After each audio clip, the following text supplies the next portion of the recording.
ዛሬ እንግዳችን በበርካታ የሬዲዮ ድራማ ጽሁፎቹ የምናውቀው አሁን ደግሞ በብሔራዊ ቲያትር ለእይታ የበቃ የቅርብ ሩቅ የተሰኘ ቲያትር የጻፈ የመድረክ ቲያትር ጸሐፊ እንዲሁም ደግሞ በሬዲዮ ጋዜጠኝነትም ለበርካታ ዓመታት በአመራርነትም የሰራ በመዝናኛው ክፍል ላይ ቆይታ ያደረገ የኮሙኒኬሽን ባለሙያም ነው። ደራሲ እንግዲህ ጸሐፊ ጋዜጠኛም እንለዋለን። እሸቱ ዱብ ወደ ስቱዲዮአችን ስለመጣ በጣም ነው የምናመሰግነው። ፈቃደኛ ስለሆንክም እናመሰግናለን። በጣም አመሰግናለሁ የምስራች። አንቺንም ሀራምቤ ሬዲዮንም ለዚህ ፕሮግራም ስለጋበዛችሁኝ እኔም በጣም አድርጌ አመሰግናለሁ። መልካም እንግዲህ የቅርብ ሩቅ የተሰኘ ቲያትር በብሔራዊ እየታየ ይገኛል። አሁን ሮብ 11 ሰዓት ተኩል ስለ ቲያትሩም እናወጋለን። ስለ ሌሎች የሙያ ልምዶችህም ከዛም ደግሞ የፊታችን ባሉት ቀናት የሚመጣ የግጥም መጽሐፍም አለ።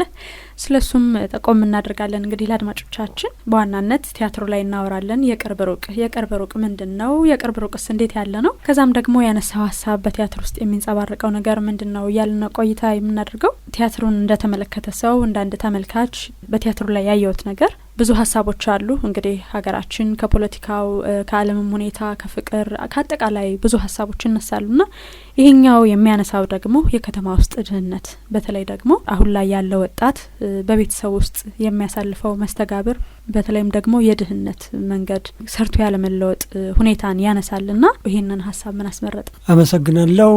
እንግዲህ የቅርብ ሩቅ ያው መረዳት እንደሚቻለው ከቃሉም እንደምትረጂው ቅርባችን ያለ ግን በጣም ርቆ የሚሰማን ነገር ማለት ነው። ብዙ ጊዜ የማናየው የራቀ ነገር ይመስላል፣ ግን የማናያቸው ነገሮች አጠገባችን ያሉ ነው።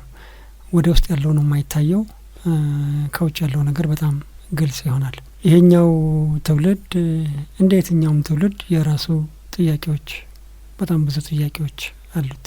በብዙ አይነት እድሎች ውስጥ እንደሚያልፍ በብዙ አይነት መመሳቀሎች ውስጥ ያልፋል እና ይሄ የአንድ ቤተሰብ ታሪክ ነው። እዚህ ቤተሰብ ውስጥ ያሉ ሰዎች ህልሞች አሏቸው። በትምህርት ጥቅስ ውስጥ ሊቀመጥ ይችላል። ራዕይ የሚባልም ነገር አላቸው። ያንን ህልማቸውን ለመኖር ራዕያቸውን ለመኖር በሚጓዙበት መንገድ በቀላሉ ማሳካት የሚቻል ነገር አለ ብለው የሚያስቡ፣ በዛ መንገድም እምነታቸውን የሚሞክሩ፣ ግን ደግሞ ውጣ ውረዱ በርከት ብሎ የሚሰማበት አለ እና ከዚህ ዘመን አንዱ ፈተናዎች ዋነኛው በአጠቃላይ ስለ ሞራል እና ስለ ሞራል ልዕልና የሚሰማን ነገር ነው። የሞራል ልዕልና ስትይ አድርገሽ በአቅምሽ በራስሽ መለወጥም ይቻላል ብለው የማመን ጉዳይ የሚፈተንበት ነገር ነው። ለውጥ በግለሰብ ደረጃ ይቻላሉ። ቤተሰብ ደረጃ ሲመጣ ያንዳችን ህልም ለሌላችን ተጨማሪ ህልም ይፈጥራል ወይንስ ያንዱ ህልም ለሌላው እንቅፋት ይሆናል? እንደዛ አይነት ነገሮች የሚታዩበት ይሆንና ቅዠት ውስጥም እንዳለን እውነቱንም ለመጨበጥ በጣም በርካታ ፈተናዎች እንዳሉ የታየበት የሞራል ድቀቱንም አካባቢ ያለውን ነገር ትንሽ ለመፈተሽ የሚሞክር ነው። አንቺም እንደተናገርሽው ዘመኑ የራሱ በጣም ብዙ ጥያቄዎች አሉት። አንድ ሰው ራሱን አሸንፎ ከጎኑ ያለውም ሰው አሸንፎ በጋራ ህይወትን እንዲህ አድርገናታል ማለት ይቻል ዘንድ በሚደረግ ትግል ውስጥ በጣም አስቀድመው እጃቸውን የሚሰጡ ራሱ ማሸነፍም ጭምር ስለመቻሉ እርግጠኝነት የማይሰማቸው አሉ። እንግዲህ እዛ ውስጥ የትውልድ ትግልም ይታይበታል። እንደዚህ አይነት ነገር ነው። እንግዲህ ዘርዘር አድርገን ደግሞ በሚቀጥሉ ጥያቄዎች ስታነሺ እናነሳለን። በዘውግ ደረጃ ቲያትሩ ሳታየር የሚባለው አይነት ነው። ሳታየር ደግሞ ራስሽን መልከት ብለሽ በትዝብት ፈገግ ሊባል ይችላል፣ በሀዘን ሊተከዝ ይችላል። ስለዚህ ከትከት አድርጎ ለማሳቅ ሳይሞክር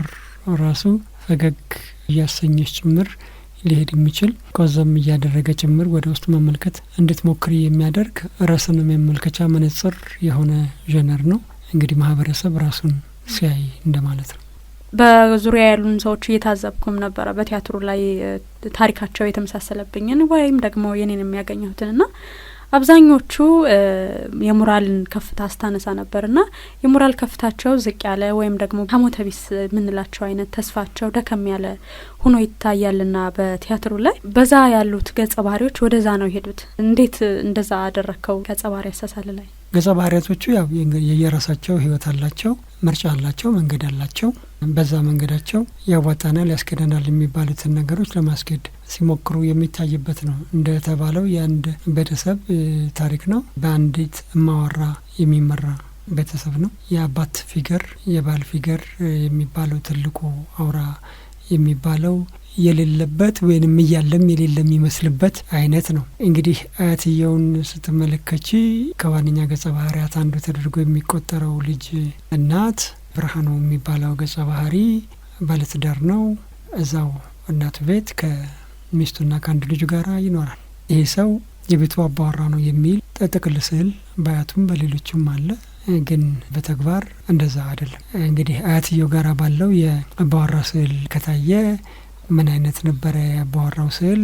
በጣም ብዙ ዝርዝር መግባት ሳያስፈልግ ግን የሚታወቁ ሞዴሎች አሉ። እናትየዋም ጋር ያለው እሱ ነው። ራሱን ቀን የሚያሸንፍ፣ ትግሉን የሚያሸንፍ፣ ለሌሎች ማሸነፍ ምክንያት የሆነ ልጁን ሚስቱን ማኖር የሚችል ኖሮ ማኖር የሚችል እንደዚህ አይነት ስዕል ነው እናትየው ጋር ያለው። በሚስት በኩል እዛ አለች፣ እሷ ትሰራለች። ባልየው አይሰራም። ላለመስራት ምክንያቱ ተሰርቶ የሚመጣው ነገር ካለመስራትም ብዛም አይበልጥም እና ይህንን ስራ የምትሉኝን ነገር ሰርቼ ሊመጣ የሚችለው ነገር ምን ሊሆን ይችላል? ሁለታችንም ሰራተኞች ነን እና ታውቂዋለሽ። እና አንዳንድ ጊዜ በአመት በሁለት አመት ጭማሪዎች በየመስሪያ ቤቱ ሊደረጉ ይችላሉ። እንደሱ አይነት ነገሮች ጭምር በማስላት እነዚህን ነገሮች ይዞ አሁን ህይወት በምትሄድበት ፍጥነት ለምሳሌ የዋጋ ግሽበት እንደዛ አይነት ነገር በሚሄድበት ፍጥነት አይቶ በሱ ለውጥ ያመጣል ብሎ አለማመን ይኖርና ለውጥ ያመጣል ብለህ ካሰብክ ምን ታደርጋለህ ሲባል የመልሱ ምን ሆነ? ባይሰራ ወይንም ደግሞ የተሻለ ነገር ሊያመጣ የሚችል ኢንቨስትመንት፣ ግን ኢንቨስትመንቱ ደግሞ በሌላ ሰው እንትን ይሆናል። ስለዚህ አንዳንዱ ሰው ሌላ ሰው በሚከፍለው መስዋዕትነት መንገዱን ማሳጠርና መሄድ የሚፈልጉ ታያለሽ። አንዳንዶቹ ሰዎች ደግሞ ሌሎቻችን ከዳር ቆመን ስንመለከተው ሞራሊ ኮራፕትድ በሚባል መንገድ ግን ነገሮች ይቀየራሉ። በጣም ኮራፕትድ በሆነ መንገድ ቢሆን የአንድ ቀን ስህተት፣ የአንድ ሰሞን ስህተት ካልገደለህ ያልፋል፣ ካለፈ ደግሞ ሁሉም ያልፋል ደግሞ የሚሉ አሉ። እንደ እናትየው አይነት ደግሞ በጣም መሰረታዊ ደግሞ ጥያቄ ደግሞ የሚጠይቁ አሉ። ሳንማር አስተምረናል፣ ብዙ ሳንራመድ ብዙ እንድትገፉ የሚከፈለውን ነገር በሙሉ ከፍለናል። ያ ተስፋ ያደረግንበት ያ በጣም ያንመንበት ትምህርት የታለ የሚል መሰረታዊ ጥያቄ አለ። በመሰረቱ ሰው የራሱን ህይወት ለመቀየር በቂ እምነት፣ ተስፋ ካልሰነቀ የትምህርት ግቡ ምን ሊሆን ይችላል የሚል ጥያቄ የምትጠይቅ እናትም ታያለሽ።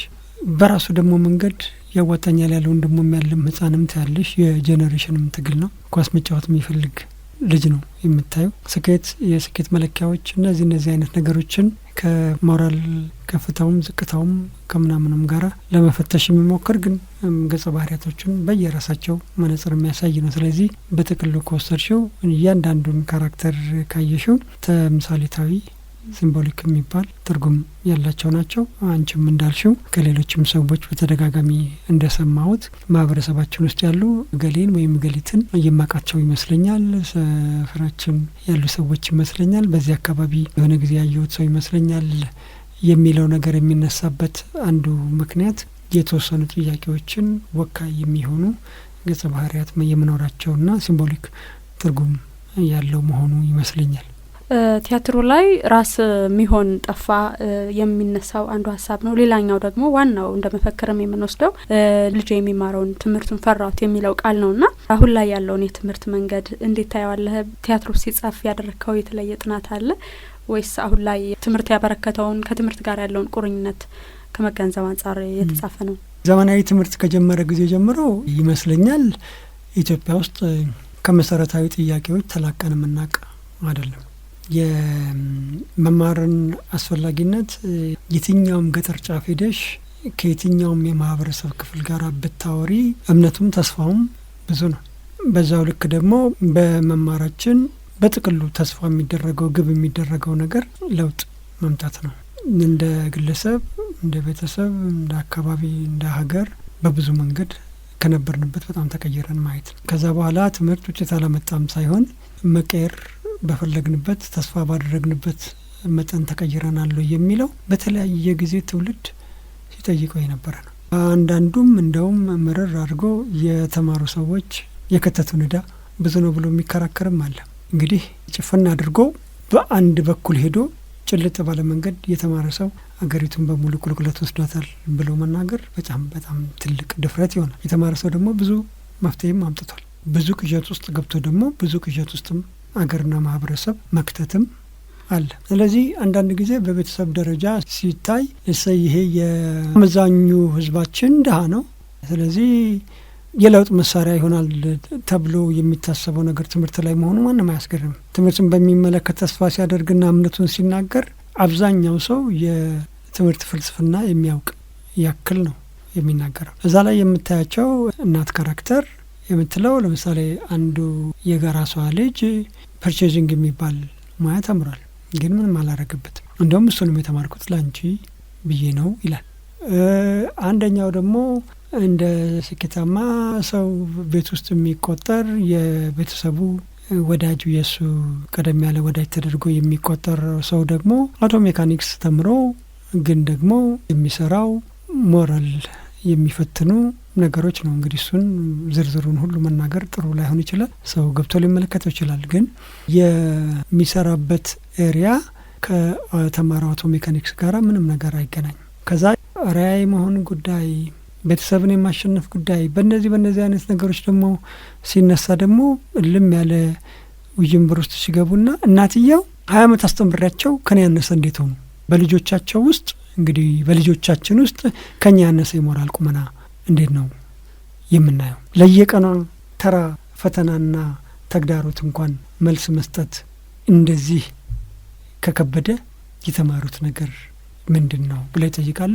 ይሄኛው ቅድም ባልኩሽ ተምሳሌታዊ ፋይዳ ባለው ይሄን አይነት ጥያቄ የሚጠይቁ ሰዎች ብዙ ናቸው። እንግዲህ ከዚህ ከቲያትሩ ላይ ደግሞ የሚነሱ ሀሳቦች እንደውም እኔ እንደ ግለ ሂስ ነው የሚባለው በተመልካችም ደረጃ መወስደው ልጁ ኳስ መጫወት ይፈልጋል። ኳስ መጫወትን ግን እንደተከበረ ሙያ ያለማየት ይሁን ወይ ደግሞ የአያት በጎ ምኞት ብቻ የሚሆን የልጅ ልጃቸው ፓይለት እንዲሆኑ ዩኒፎርሙን ለብሶ የካፒቴን ዩኒፎርም ለብሶ እንዳይህ እሱን እንድትሆን ነው የምፈልገው የሚላለና ምናልባት አያቶች ወይም ደግሞ ወላጆቻችን መሆን የምንፈልገውን ቢረዱልንና ለዛ ቢደግፉን ይሄኛው ሀሳብ ቢንጸባረቅ ብዬ ያሰብኩ ነበርና እዚህ ላይ እንዴት ነው የተረዳኸው አንተ?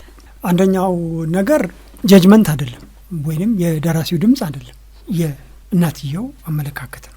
ግን የእናትየው አመለካከት ለምን ተነሳ? እዛ አውዱን ስትመለከችው ምንድነው እንዳሻህ ሁን የመረጥከውን አድርግ ተብሎ ያደገው ልጇ የሆነውን አየች።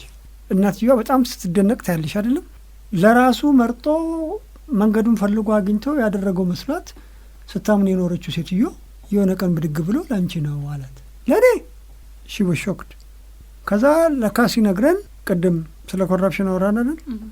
ያ እሱ የመረጠው ሙያ ለካ ያበላል ብሎ ነው።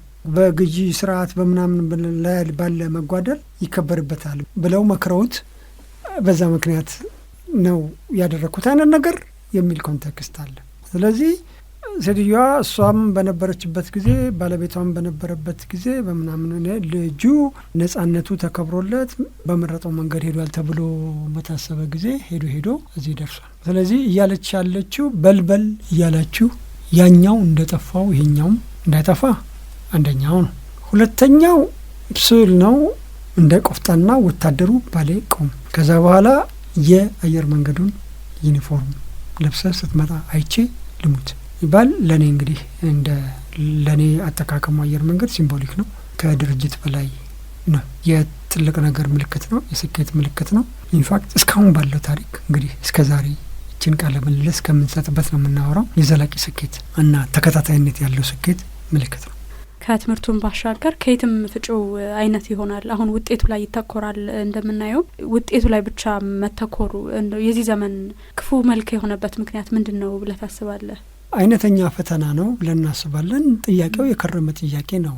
ኢንዱ ጀስቲፋይ ዘ ሚንስ መጨረሻው ሂደቱን በሙሉ ጀስቲፋይ ያደርጋል ወይንም ደግሞ ሂደቱ ለመጨረሻው ነገር ያስፈልጋል የሚባለው ክርክር የከረመ ነው።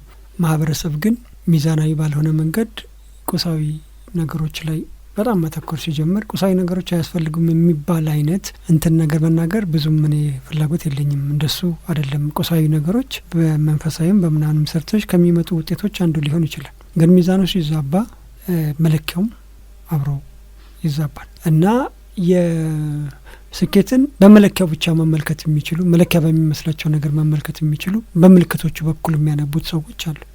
እዛ ላይ እንግዲህ እንዳየሽው እንደው ጠቆም ማድረጉ ላይ ከፋ ይችላል። ሴትነትን ፓኬጅ እያደረኩ እሸጣለሁ የሚል ሰውዬ ለደስታ ነው እሱም ራሱ የተፈጠሩና ሴትነትን ለደስታ መሸጥ ጭምር ኢንተርፕረነርሺፕ ነው፣ ኢንተሊጀንት ስራ ፈጠራ ነው የሚል ሰው እና ይሄንን ደግሞ ካንጀቱ የሚያምንበት ነው ለማለት ብቻ ሳይሆን ካንጀቱ የሚያምንበት ሆኖ ግን መንገዴን እንዳቃና ኑሮን እንዳሸንፍ እንደዚህ አድርጎኛል ብለው የሚያምን ሰው ይኖርና ይሄ ሰው የቀን ብሎ ምንም ሊመስል ይችላል ግን በመታያዎቹ በኩል ይታያል። ጥሩ ሊመገብ ይችላል፣ ጥሩ ቤት ላይ ሊኖር ይችላል። ምልክት ማየትና የስኬት ምንጮችን ማሳከር ማህበረሰባችን ውስጥ ከተጠመድንበት ገና ወደፊትም ገና እየበዛ ከሚሄዱ ነገሮች ቀደም ብሎ አይቶ ተጠንቅቆ እንትን መታገል ከሚያስፈልጉ ነገሮች አንዱ ነው። ስኬት ከውስጥ የሚመነጭ መለኪያ ከሌለው ከላይ በሚቆጠሩ ነገሮች ኤንድ ከላይ የሚቆጥሩት ነገሮች ላይ ደግሞ በአሸዋ ላይ እንደተገነባ ምናምን የሆነ ምንም መሰረት የሌለው ነገር ላይ በተገነቡ የስኬት ምልክቶች ታጥረው የሚታዩና እነዚህ በቀጥተኛ መንገድ ለሚሄዱ ያው ስኬት አቋራጭ መንገድ የለው። ሰዎች ላይፍ እንደኛ በሊትሬቸር በምናምን ላይ ብቻ አይደለም፣ ክሬቲቭ ነገር በሚሰሩ ሰዎች በሚቀርጡት በእነሱ ፍላጎት ላይ ብቻ የተመሰረተ ነገር አይደለም። ይሄ ሰክሰስ በሚያጠኑ ሰዎችም በተደጋጋሚ ተጠንቶ ታይቷል። መሰረት ከሌለው ቡን ታደርጊያለሽ የሆነ ሰዓት ሄደሽ፣ መሰረት ከሌለው የሆነ ሰዓት ላይ ይሰበራል። ድልድዩ ይሰበርና የተሰበረ ድልድይ ጠግኖ እንደገና መሻገር በጣም ኢትስ ቱ ማች። ግን ይህን መንገድ ማየት የማይችሉ መራቀቅ ብቻ የሚመስላቸው አሉ። ይሄ ደግሞ አሁን ቁጥሩ ቀላል አይደለም። በሮንግ መንገድ መሄድ ማትጊያዎች አሉት። ቶሎ የሚያወድስሽ፣ ቶሎ የሚያንቆለጳጵስሽ ምናምን አለ። አንተ ጀግና ነህ፣ አንቺ ጀግና ነሽ፣ ወረበር የቀን ውሎሽ ምንም ቢመስል በራስሽ ምን ያክል አፍረሽ ተጨምቀሽ ተሰብረሽ ምናምን አልቅሰሽ ተነስተሽ እንደሆነ እዛ ላይ የምትብለጨለጭው ሳይታይ እንትን ማድረግ ያለ ነው። እዛ ላይ እንደምታየው አንዷ ገጸ ባህሪ ላይ መቼም ከውጣ ውረዱ ከሊና ጥያቄ ማምለጥ አይቻልም ማለት እኮ መቼም የሰራሽው ሰው የሰራው ነገር ከራሱ አይጠፋም። እና ይሄ ማህበረሰብ ለምሳሌ የእኛ ማህበረሰብ ለሃይማኖቱ ስስ ነው፣ ለሴቶቹ ስስ ነው እንላለን። እነዚህ ሴቶች እነዚህ እምነቱ ምኑ አእምሮ ላይ መስራቱ አይቀርም። ስለዚህ ተቃርኖ እና በተቃርኖ የተሞላ ስብዕና ማየትም እዛ ውስጥ እያዩ መግባትም ያ ካልገደለ ምንም አይደለም፣ ተስፋ ይኖረው ይሆናል።